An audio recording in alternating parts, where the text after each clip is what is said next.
Assalamualaikum warahmatullahi wabarakatuh. Perkenalkan, nama saya Ayu Fadila dengan NIM 702220009. Di sini saya dan teman-teman saya akan mengulas kembali, mengenali dan memahami materi fungsi. Nah, fungsi ini ditemani dengan fungsi komposisi dan fungsi inverse. Yang pertama, kita akan memahami apa itu fungsi. Fungsi sendiri itu merupakan relasi dari himpunan A ke himpunan B, disebut fungsi atau pemetaan jika setiap anggota himpunan A berpasangan dengan tepat satu anggota himpunan B. Nah, untuk fungsi F yang memetakan himpunan A ke himpunan B ditulis dengan notasi berikut ya teman-teman. F sama dengan A tanda panah ke B, maka ini disebut sebagai F yang memetakan himpunan A ke himpunan B. Selanjutnya yaitu ada sifat-sifat fungsi. Nah, sifat-sifat fungsi yang dapat kita kenalin pada umumnya ini ada 3. Yang pertama ada fungsi injektif, yang kedua fungsi surjektif, dan yang ketiga fungsi bijektif. Apa sih fungsi injektif? Nah, fungsi injektif merupakan sebuah fungsi dan setiap anggota himpunan B-nya hanya mempunyai satu kawan di A. Nah, untuk fungsi injektif ini yang menjadi patokan kita atau fokus kita yaitu setiap anggota himpunan B hanya mempunyai satu kawan di A. Ini aja yang menjadi fokus kita pada fungsi injektif. Contohnya, ini kan ada himpunan A dan himpunan B. Himpunan A-nya beranggotakan 1, 2, dan 3. Himpunan B-nya beranggotakan 5, 6, 7, 8. Nah, untuk pengertiannya sendiri tadi kan setiap anggota himpunan B hanya mempunyai satu kawan di A. Berarti di sini kan ada anggotanya ada 6 berpasangan satu kali pada himpunan A yaitu 1, 7 berpasangan dengan 2, 8 berpasangan dengan 3. Ini kan masing-masing dia hanya berpasangan satu kali. Maka ini dapat dinyatakan sebagai fungsi injektif. Saya ada satu contoh lagi. Ini ada himpunan A dan himpunan B. Himpunan A-nya ini saya buat ada A, B, dan C. Untuk himpunan B-nya ini ada 1, 2, 3, dan 4. Nah, di sini saya pasangkan 2 dengan A, 3 dengan B, dan 3 lagi dengan C. Nah, apakah contoh saya ini termasuk sebagai fungsi injektif? Tidak, karena tadi kan seperti pengertiannya sendiri bahwa fungsi injektif ini adalah sebuah fungsi dan setiap anggota himpunan B-nya hanya mempunyai satu kawan di A. Nah, contoh yang saya buat ini kan anggota B-nya yaitu 3, dia memiliki 2 pasang teman pada anggota himpunan A. Ini termasuk fungsi tetapi tidak termasuk kepada fungsi injektif. Nah, berarti yang benar ini ya teman-teman. Contoh yang pertama ini adalah fungsi injektif karena dia himpunan B-nya memiliki masing-masing satu kawan pada himpunan A. Jika dia memiliki 2 pasang kawan pada himpunan A ini termasuk fungsi tetapi tidak dinyatakan sebagai fungsi injektif. Selanjutnya kita ada fungsi surjektif. Lihat, fungsi surjektif. Fungsi surjektif adalah sebuah fungsi dan setiap anggota himpunan B mempunyai pasangan di A, sehingga anggota daerah hasil sama dengan anggota daerah kawan. Nah, untuk fungsi surjektif ini yang menjadi fokus kita yaitu anggota daerah hasil sama dengan anggota daerah kawan. Contohnya ini ada himpunan A dan himpunan B. Himpunan A-nya ada beranggota 1, 2, dan 3. Himpunan B-nya beranggota 5 dan 6. Nah, untuk fungsi surjektif ini dia tidak mesti berpasangan satu kali. Dia boleh 2 kali. Seperti contoh saya berikan di awal tadi. Jika dia anggota himpunan B-nya ini ada 6, dia berpasangan 2 kali pada himpunan A yaitu 2 dan 3, maka ini dinyatakan sebagai fungsi surjektif. Dapat dipahami ya teman-teman? Sebelum kita lanjut kita hapus dulu. Nah, untuk selanjutnya ini ada fungsi bijektif. Fungsi bijektif ini sering disebut sebagai korespondensi 1-1. Dia bersifat injektif sekaligus surjektif. Nah, biasanya untuk fungsi bijektif atau korespondensi 1-1 ini dia memiliki jumlah anggota domain dengan jumlah anggota kodomainnya ini sama. Ini misalnya ada anggota domainnya ada 3. Nah, pada anggota kodomainnya juga ada 3, maka ini disebut sebagai fungsi bijektif. Misalnya ini ada 4, maka di anggota himpunan B-nya atau kodomainnya ini ada 4 juga. Kalau domainnya ada 5, maka di anggota kodomainnya ada 5. Maka itu disebut sebagai fungsi bijektif karena mereka memiliki masing-masing anggota yang sama. Ini ada contoh. Ini ada himpunan A dan himpunan B. Himpunan A ini disebut sebagai domain dan himpunan B-nya ini disebut sebagai kodomain. Nah, untuk himpunan A-nya ini ada saya isi 1, 2, dan 3. Untuk himpunan B-nya ini saya isi A, B, C, D. Fungsi yang saya buat ini dia tidak termasuk sebagai fungsi bijektif. Mengapa? Karena dia pada himpunan kodomainnya ini dia memiliki 4 anggota, sedangkan pada domainnya, himpunan domainnya ini dia memiliki 3 anggota, maka dia tidak dinyatakan sebagai fungsi bijektif. Nah, dapat dipahami ya teman-teman. Untuk sifat-sifat fungsi dan pengertian fungsinya, sekarang kita udah paham nih, ada 3, yaitu ada fungsi injektif, ada injektif, surjektif, dan terakhir ada bijektif. Sekian yang dapat saya sampaikan mengenai materi fungsi dan sifat-sifat fungsi. Untuk selanjutnya ada fungsi komposisi yang akan disampaikan oleh teman saya yaitu Muhammad Azim. Assalamualaikum warahmatullahi wabarakatuh. Perkenalkan, nama saya Muhammad Azim dengan NIM 7022200015. Di sini saya akan menjelaskan tentang fungsi komposisi. Fungsi komposisi merupakan susunan dari beberapa fungsi yang terhubung dan bekerja sama, atau bisa disingkatkan dengan gabungan dari beberapa fungsi yang ada. Ya, saya menerangkan tentang gambar ini, tentang komposisi ini. Jika A, kita memiliki himpunan X, maka kita memetakan X menjadi F, fungsi F memetakan X. Ya, seperti ini gambar ini kecil sekali. Jika X memetakan F, maka menjadi fungsi F memetakan X. Dan bila fungsi F memetakan X dimemetakan lagi dengan G, maka menjadi G memetakan F X, atau bisa juga dengan G bundaran dari F X memetakan G bundaran dari X, maka menjadi G memetakan F memetakan X. Fungsi komposisi juga bisa lebih dari 2, 3, atau seterusnya.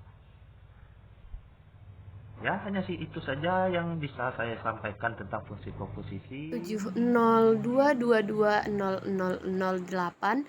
Di sini saya akan menjelaskan materi selanjutnya, yaitu tentang sifat-sifat fungsi komposisi.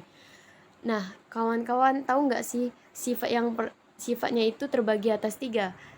Yang pertama adalah tidak bersifat kumulatif dengan rumus F bundaran Gx tidak sama dengan G bundaran Fx. Nah, di sini saya mempunyai contoh dengan Fx bernilai 2x kurang 1, Gx bernilai 3x tambah 2. Kita selesaikan dengan rumus yang di atas. Pertama, kita gunakan rumus yang F bundaran Gx. Kita tuliskan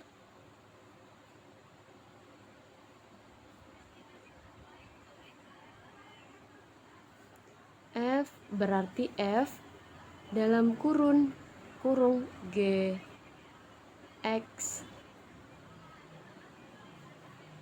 sama dengan nilai F-nya tadi adalah 2x kurang 1. Kita masukkan 2. Gx-nya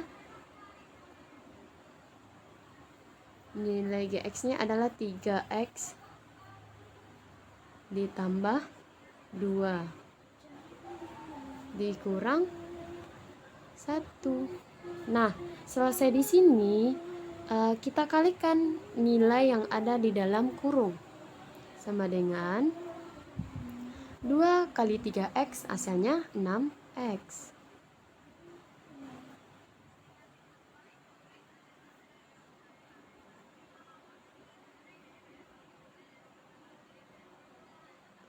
Dua kali 2 hasilnya adalah positif 4. Nah, kita turunkan saja min satunya. Sama dengan 6x tambah 4 dikurang 1. Kita turunkan 6x.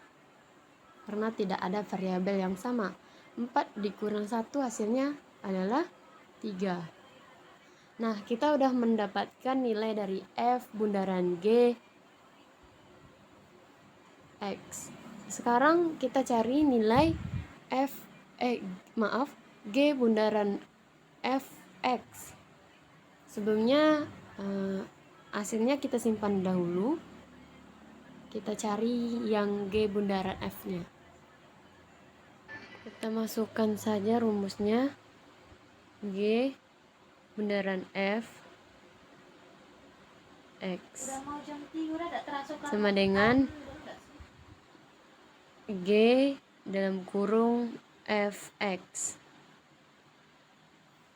Nah, kita masukkan nilainya. Nilai g-nya itu 3x tambah 2, berarti 3. Kita ganti fx-nya 2x kurang 1 dalam kurung kan 2x kurang 1 ditambah 2. Nah, kita kalikan 3 kali 2x berarti 6x.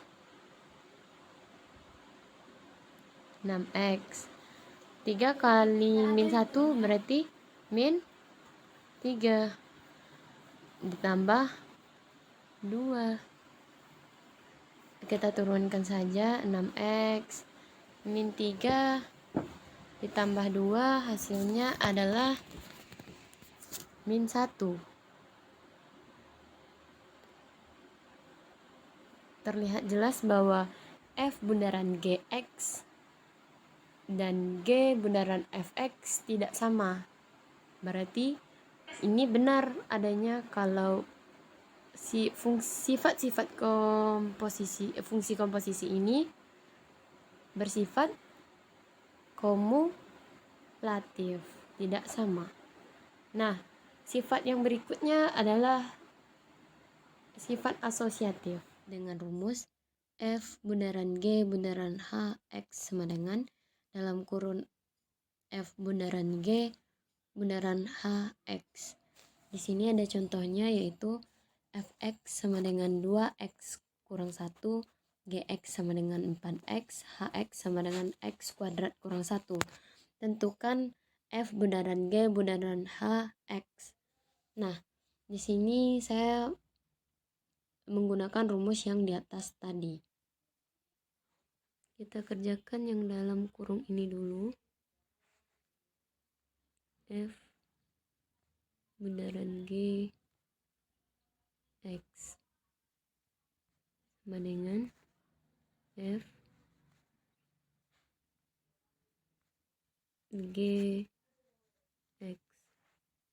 F-nya tadi 2x kurang 1 berarti 2 gx-nya 4x dalam kurung 4x dikurang 1. 2 kali 4x 8x. 2 kurang 1. Nah, di sini kita udah dapat f bundaran gx. Selanjutnya kita masukkan ke yang ohx. F bundaran g ohx sama dengan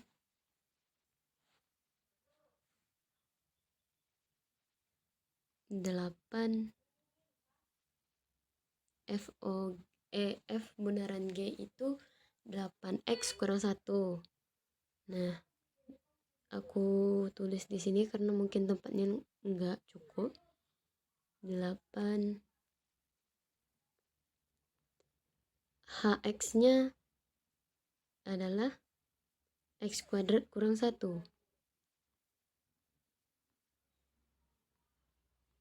X kuadrat kurang 1 dengan kurang min 1 sama dengan 8 kali x kuadrat 8x kuadrat. 8 kali min 1 min 8, turunkan saja min 1. Nah, 8x kuadrat kurang 9. Hasilnya adalah ini. Nah, selesai ini kita memiliki elemen identitas fx sama dengan x. Sebelumnya kita hapus dulu yang ketiga, memiliki elemen identitas fx sama dengan x dengan rumus f bundaran i x sama dengan i bundaran fx sama dengan fx. Nah, i itu ditandai dengan identitas, disimbolkan dengan i. Ada contoh nih, example-nya fx sama dengan 3x kurang 2, ix sama dengan x. Nah, sesuai dengan rumusnya,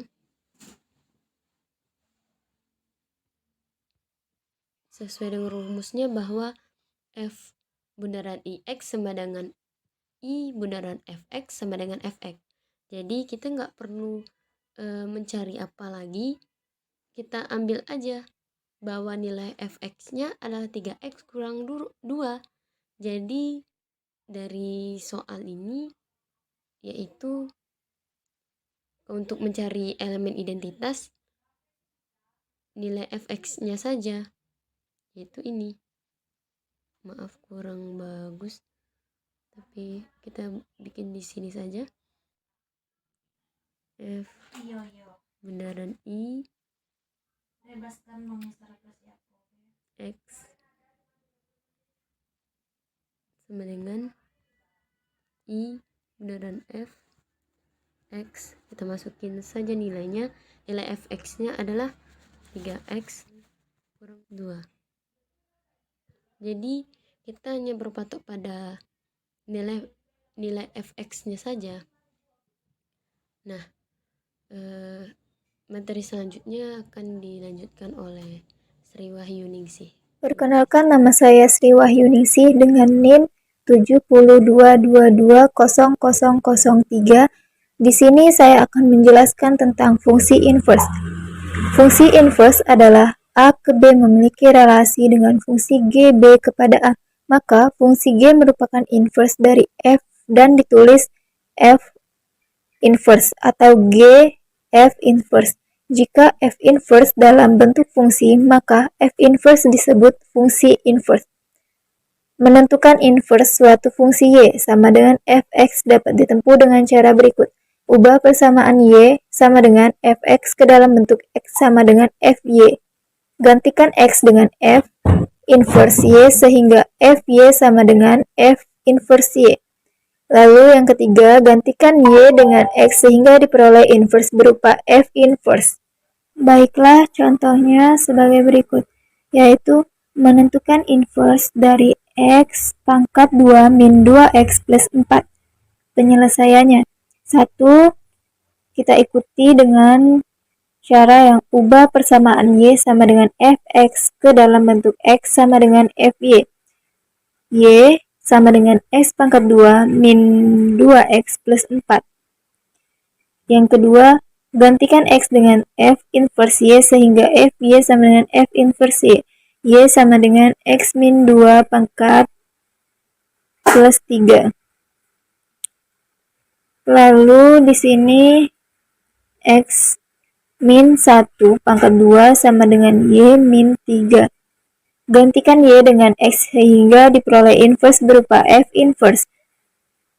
X min 1 sama dengan plus Y min 3.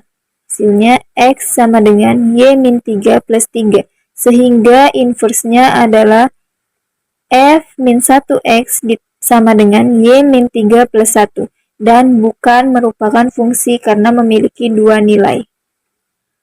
Baiklah, sekian dari materi kami.